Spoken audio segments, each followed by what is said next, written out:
మీరెప్పుడైనా ఆలోచించారా? ఈ భూమిపై కోరికలన్నింటికీ సమాధానం ఇచ్చే ఒకే ఒక్క పవిత్రమైన కొండ ఎందుకుందో, ఎక్కడుందో, ఎవరి కోసముందో? ఎందుకు లక్షలాది మంది భక్తులు తమ బాధల్ని మాటల్లో చెప్పుకోలేక కన్నీళ్లతో మోసుకొచ్చి ఆ కొండ అడుగుల్లో వదిలేసి వెళ్తున్నారు? అది దేవాలయం మాత్రమే కాదు, అది మనిషి మనసుకు ఇచ్చిన ఒక ఆశ్రయం, ఒక తోడు, ఒక నీడ. డబ్బున్నవాడైనా, డబ్బు లేనివాడైనా, దిక్కున్నవాడైనా, దిక్కు లేనివాడైనా, రాజైనా, ఆ కొండ మీద బట్టలు చింపుకొని నడిచే భక్తుడైనా అక్కడ అందరూ ఒక్కటే. గోవిందా అని ఆర్తితో పిలిచే పిలుపు మాత్రం మిగులుతుంది. ఎందుకంటే తిరుమలలో దేవుడు మాట్లాడడం మాత్రమే కాదు, భక్తుల గుండెలలోని బాధలను వింటుంటాడు తిరుమలేశుడు. ఎందుకంత ఆకర్షణ తిరుమల కొండకు? ఎందుకు భక్తులు తినకుండా, నిద్ర లేకుండా, కాళ్ళు పగిలేలా కొండకు నడిచి వస్తారు? కొండపై స్వామివారు అడగరు నీవు ఎవరు భక్త అని. అక్కడ అడిగేది ఒక్కటే, నీ బాధ ఏమిటి భక్త? వేదాలు చెప్పిన దేవుడు కాదు తిరుమల స్వామి అంటే. భక్తులు కన్నీళ్లతో పూజించే భగవంతుడే గోవిందుడు. తల్లిని కోల్పోయిన బిడ్డకు తండ్రిలా, తప్పు చేసిన మనిషికి ఒక క్షమల, ఆశ కోల్పోయిన మనసుకి ఒక దీపంలా ప్రతి ఒక్కరికి ఏడుకొండల స్వామివారు ఏదో ఒక రూపంలో అక్కడ దర్శనమిస్తారు. ఇది అద్భుతమా, లేదా భక్తి యొక్క శక్తియా, లేక మనిషి నమ్మకానికి దేవుడిచ్చిన సమాధానమా? మీరు ఎప్పుడైనా గమనించారా? తిరుమల మెట్లెక్కుతుంటే శరీరం అలసిపోతుంది, కానీ మనసు మాత్రం తేలికవుతుంది. అక్కడికి వెళ్ళిన ప్రతి భక్తుడు దేవుణ్ణి మాత్రమే చూసిరాడు మిత్రులారా. తనలోని భయాన్ని, తనలోని అహంకారాన్ని, తనలోని పాపభారాన్ని కొండ మీదనే వదిలేసి వస్తారు. అందుకే తిరుమల ఒక పుణ్యక్షేత్రం మాత్రమే కాదు, మనిషి జీవితానికి ఇచ్చిన ఒక విరామం. ఈ వీడియోలో స్వామివారి మహిమ మాత్రమే కాదు, మీ మనస్సును 1000 సంవత్సరాలు వెనక్కి తీసుకుని వెళ్ళబోతున్నాను. స్వామి తిరుమలేశుడు ఎందుకు భక్తులకు ఇంత దగ్గరయ్యాడు? కోట్ల మంది గుండెల్లో ఎందుకు ఒక పేరుగా నిలిచిపోయాడు? ఇది వినాలంటే, ఇది చూడాలంటే, ఇది అనుభవించాలంటే ఇక ఏమాత్రం ఆలస్యం చేయకుండా మనం తిరుమల స్వామి కథలోకి అడుగు వేద్దాం. ఓం నమో వెంకటేశాయ. సుమారు 1000 సంవత్సరాల క్రితం శ్రీరంగం క్షేత్రం వైష్ణవ భక్తికి ఊపిరిపోసిన పవిత్రమైన హృదయస్థానం. అక్కడ ఒక మహాత్ముడు జీవించేవాడు. పేరుకే కాదు, త్యాగానికి ప్రసిద్ధుడైన భక్తుడాయన. ఆయనే యమునాచార్యులు. భగవంతునికి ఏ సేవ ఎక్కువ ఆనందాన్ని ఇస్తుందో, మన ఊపిరి ఎవరి కోసం వినియోగించాలో ఆయన జీవితం ఒక ప్రశ్నల పరంపర. శ్రీరంగనాథుడికి సేవ చేస్తూ శిష్యుల గుండెల్లో జ్ఞానదీపాన్ని వెలిగిస్తూ విశిష్టవాద్వైత సిద్ధాంతాన్ని కేవలం మాటలుగా కాదు, జీవన విధానంగా బోధించేవారు యమునాచార్యులు. ఒకరోజు శిష్యులందరూ నిశ్శబ్దంగా కూర్చున్నారు. యమునాచార్యుల వారి కళ్ళల్లో మాత్రం ఏదో తెలియని ఆలోచన. అప్పుడు ఆయన నెమ్మదిగా మాట్లాడడం మొదలుపెట్టాడు. శిష్యులారా, దేవుని సేవ అంటే ఆలయంలో దీపం వెలిగించడం మాత్రమే కాదు, ఆయనకు ఆనందం కలిగించే పనిని చెయ్యడమే నిజమైన కైంకర్యం. ఆ మాటల వెంట ఆయన మనసు తిరుమల వైపు మళ్ళింది. పుష్ప మండపంగా ప్రసిద్ధి పొందిన శ్రీ వెంకటాచలంలో శ్రీ శ్రీనివాసునికి పూలమాలలు, తీర్థజలాలు అర్పించడం భగవంతుడికి అత్యంత ప్రీతికరమైన సేవ అని గురువైన నమ్మాల్ వారు చెప్పేవారు. శిష్యులారా, నేను ఆ సేవలో కొద్ది కాలమే భాగమయ్యాను. కానీ మీలో ఎవరో ఒకరు తిరుమలలో శాశ్వతంగా ఉండాలి. అది ఆజ్ఞ కాదు, ఒక పిలుపు. తిరుమల కొండలలో చలి, కీటకాలు, కష్టాలు ఇవన్నిటిని భరించి శ్రీ స్వామివారికి పూలు సమర్పిస్తే నమ్మాల్ వారి మాటలకు మనం గౌరవం ఇచ్చిన వాళ్ళం అవుతాం. అప్పుడు భగవంతుడు నిజంగా సంతోషిస్తాడు శిష్యులారా అంటూ యమునాచార్యులు శిష్యులకు చెబుతుండగా ఆ క్షణం ఒక శిష్యుడు ముందుకు వచ్చాడు. ఆయన పేరే శ్రీశైలపూర్ణులు. మీ అందరికీ తిరుమల నంబి గారు తెలిసే ఉంటారు. ఆయనే శ్రీశైలపూర్ణులు. ఆయన కళ్ళల్లో భయం లేదు, కోరిక లేదు, ఉన్నది ఒకటే, స్వామివారి సేవాభావం. ఆచార్య, ఆ బాధ్యతను నాకు అప్పగించండి గురువుగారు. నా ప్రాణం ఉన్నంత వరకు తిరువేంకట క్షేత్రంలో శ్రీ శ్రీనివాసుని కైంకర్యం చేస్తాను అంటూ తిరుమల నంబి తిరుమల వైపు అడుగులు వేశాడు. అక్కడ నుంచి ఆయన జీవితం మాత్రమే కాదు, స్వామివారి సేవ మొదలైంది. ప్రతిరోజు ఆలయంలో పూలమాలలు కడుతూ మూల విరాట్కు, ఉత్సవమూర్తులకు స్వయంగా తన చేతులతో తయారు చేసి సమర్పించేవాడు తిరుమల నంబి.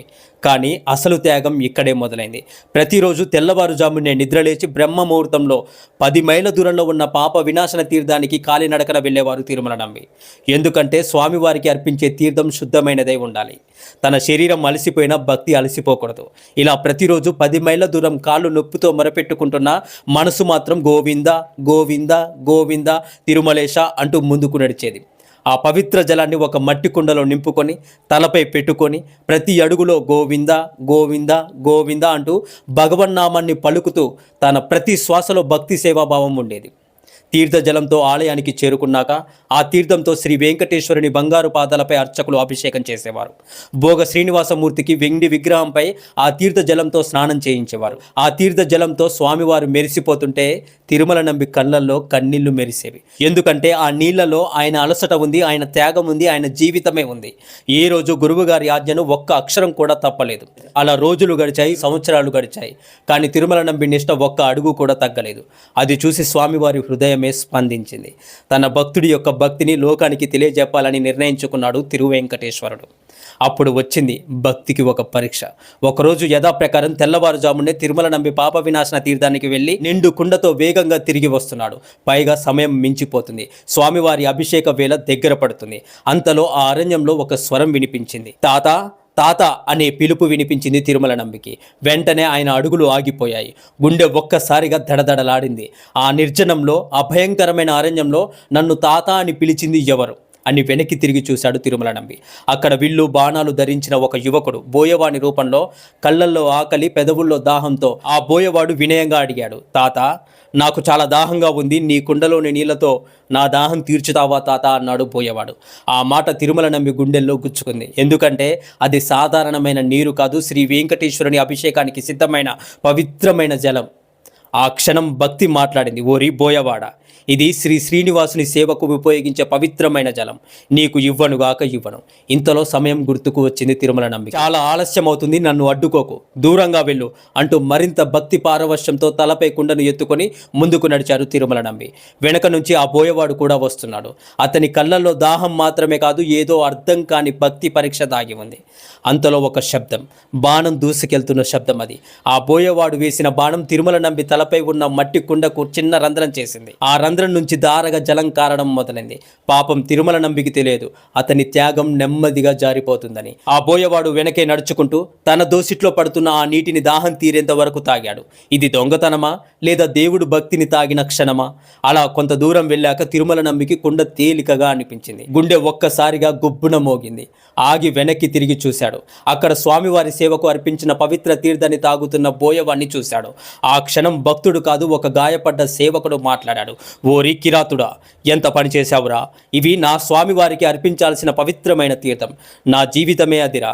కళ్ళ నుంచి కన్నీళ్లు జారాయి. అయ్యో స్వామి, ఈరోజు నా సేవ ఆగిపోయింది, నా కైంకర్యం భగ్నమైంది. ఆకాశం వైపు చూస్తూ ఆర్తిగా కేక పెట్టాడు.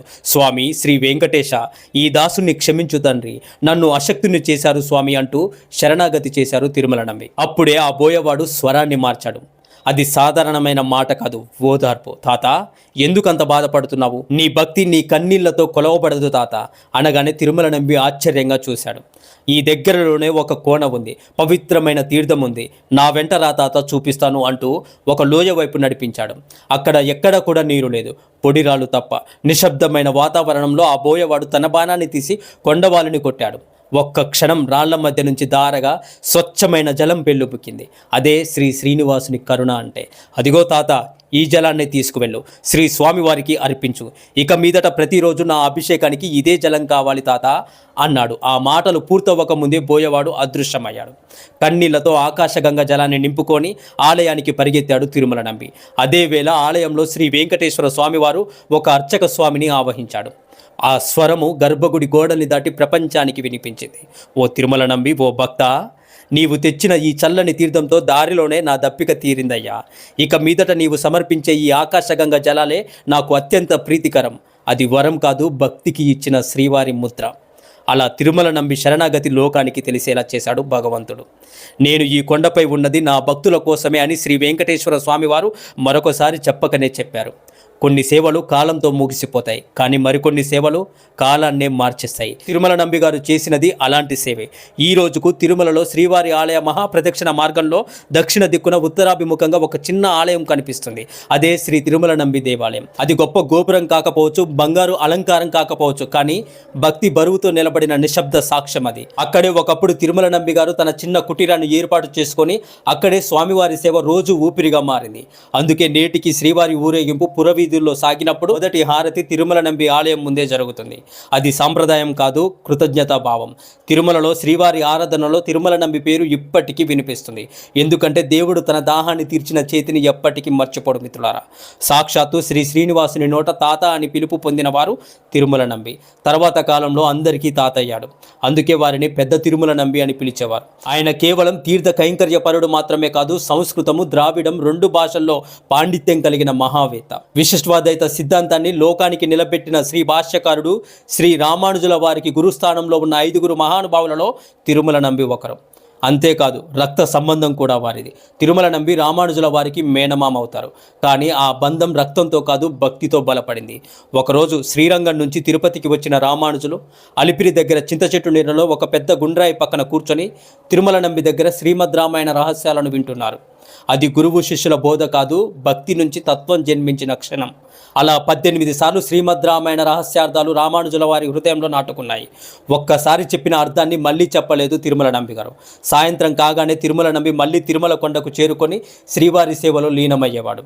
కానీ మనసులో ఒక బాధ మెల్లగా మొదలైంది. ఓ శ్రీ వెంకటేశ, నీ పాద సేవా భాగ్యం ఉదయం సాయంత్రం మాత్రమే కుదురుతుంది స్వామి. మధ్యాహ్నం మాత్రం శ్రీమద్ రామాయణ రహస్యార్థాలు రామానుజుల వారికి చెప్పటం వల్ల దూరం అవుతుంది స్వామి అంటూ బాధపడ్డాడు. అది అసంతృప్తి కాదు, భక్తుడి తపన. ఆ రాత్రి తిరుమల నంబికి నిద్ర రాలేదు. కన్నులు మూసిన వేళ స్వప్నంలో వచ్చాడు శ్రీ వెంకటేశ్వరుడు. ఆ స్వరం హృదయాన్ని నింపింది.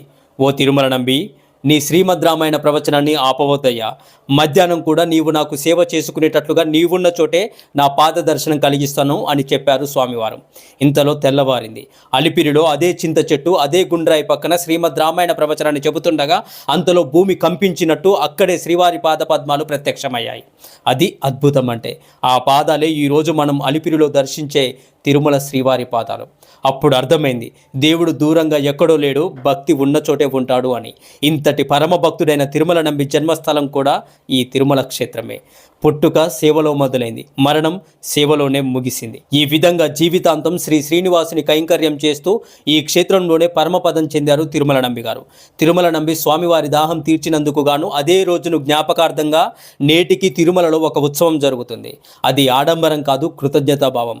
అదే ఆకాశగంగా తీర్థోత్సవం. తిరుమల నంబి గారి పేరుతో నేటికి తిరుమంజన తీర్థ కైంకర్యోత్సవం జరుగుతుంది. ఒక భక్తుడికి దేవుడిచ్చిన శాశ్వత గుర్తింపు ఇది. తిరుమల నంబి గారి భక్తి ఒక జీవితంతో ముగియలేదు. అది ఒక సంప్రదాయమైంది, ఉత్సవమైంది, అమృతమైంది. భక్తి అంటే అడగడం కాదు, అర్పించడము. తిరుమల నంబి కథ మనకు చెప్పేది ఒక్కటే, మన సేవ నిజమైతే దేవుడే మన దారిని వెతుక్కుంటూ వస్తాడు. యమునాచార్యుల వారి పిలుపుతో మొదలైన ప్రయాణం తిరుమల నంబి అనే ఒక సాధారణ సేవకుడి జీవితం వరకు కొనసాగింది. పూలమాలలు కట్టాడు, తీర్థం మోసుకొచ్చాడు, చలి భరించాడు, కీటకాలను భరించాడు. కానీ ఒక్కసారి కూడా తన సేవను భారంగా భావించలేదు తిరుమల నంబి. ఎందుకంటే భక్తికి లెక్కలనేవి ఉండవు. ఆ భక్తినే దేవుడు పరీక్షించాడు. దాహంతో వచ్చాడు. బోయవాడి రూపంలో నా దాహాన్ని తీర్చగలవా తాత అని అడిగాడు. అక్కడే మనందరి మనసు నిలుస్తుంది. ఎందుకంటే మనం దేవుడికి ఇవ్వాలనుకుంటాం, కానీ మన దగ్గర ఉన్నదే దేవుడు అడిగితే వెనకడుగు వేస్తాం. కానీ తిరుమల నంబి తన ధర్మాన్ని వదిలిపెట్టలేదు. ఆ క్షణంలో అతనికి తెలియదు ఇది పరీక్షని, కానీ దేవుడికి తెలుసు ఇది నిజమైన భక్తి అని. అందుకే దేవుడే తన దాహాన్ని తన చేతుల నుంచే తీర్చుకున్నాడు. అక్కడితో కథ ముగిసిపోయి ఉండేది. కానీ కాదు, భక్తి ఒక వ్యక్తితో ఆగదు. అది సంప్రదాయమైంది, ఉత్సవమైంది, యుగాన్ని దాటుతుంది. అందుకే ఆకాశగంగ తీర్థం ఇప్పటికీ ప్రవహిస్తుంది. అందుకే తిరుమల నంబి పేరు ఇప్పటికీ మొదట పలకబడుతుంది.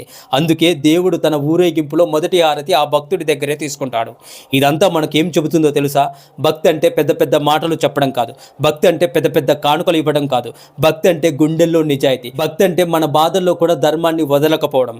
భక్తి అంటే దేవుడు మనతో మాట్లాడే అవకాశం ఇచ్చినప్పుడు మన మనసు అబద్ధం చెప్పకపోవడం. తిరుమల నంబి గారు గొప్ప పండితుడయ్యాడు, రామానుజుల వారికి గురువయ్యాడు, ఒక సంప్రదాయానికి మూలమయ్యాడు. కానీ ఆయన ఎప్పటికీ నేనే గొప్పవాడిని అని భావించలేదు. ఆయన చివరి వరకు శ్రీవారి దాసుడుగానే నిలిచాడు. అందుకే శ్రీ వెంకటేశ్వర స్వామి వారు తన పాదాలనే అతని బోధనా స్థలంలో ప్రత్యక్షం చేశాడు. అదే దేవుడి ప్రకటన. భక్త, నీవు ఎక్కడ సేవ చేస్తే అక్కడే నేనుంటాను అనటానికి సాక్ష్యం శ్రీవారి పాదాలు. ఈ వీడియో చూస్తున్న ప్రతి భక్తుడికి ఈ కథ ఇచ్చే సందేశం ఒక్కటే, మనం ఎంత దూరం నడిచామో కాదు, మన మనసు ఎంత నిజమో ముఖ్యం. మనం ఎంత ఇచ్చామో కాదు, ఇచ్చేది భక్తితో ధర్మంతో ఇచ్చామా లేదా అనేదే ముఖ్యం. తిరుమల నంబి గారి కథ ఒక ఆలయ చరిత్ర కాదు, మన జీవితానికి ఒక అద్దం లాంటిది. ఈరోజు తిరుమల కొండలు నిలబడి ఉన్నాయి, తీర్థాలు ప్రవహిస్తున్నాయి, ఉత్సవాలు జరుగుతున్నాయి. కానీ ఆ భగవంతుడు ఇంకా ఒక్కటే ప్రశ్న అడుగుతున్నాడు, నీ దగ్గర నిజమైన భక్తి ఉందా లేదా అని. ఓం నమో వెంకటేశాయ. ఈ వీడియో మీకు నచ్చితే భక్తిని మాటల్లో కాదు, జీవితంలో చూపించండి. మరెన్నో వీడియోస్ కోసం ఈ వీడియోని ఇప్పుడే లైక్ చేసి ఛానల్ని సబ్స్క్రైబ్ చేసుకోండి. ఓం నమో వెంకటేశాయ. గోవింద గోవింద. హరే కృష్ణ. ఓం నమః శివాయ.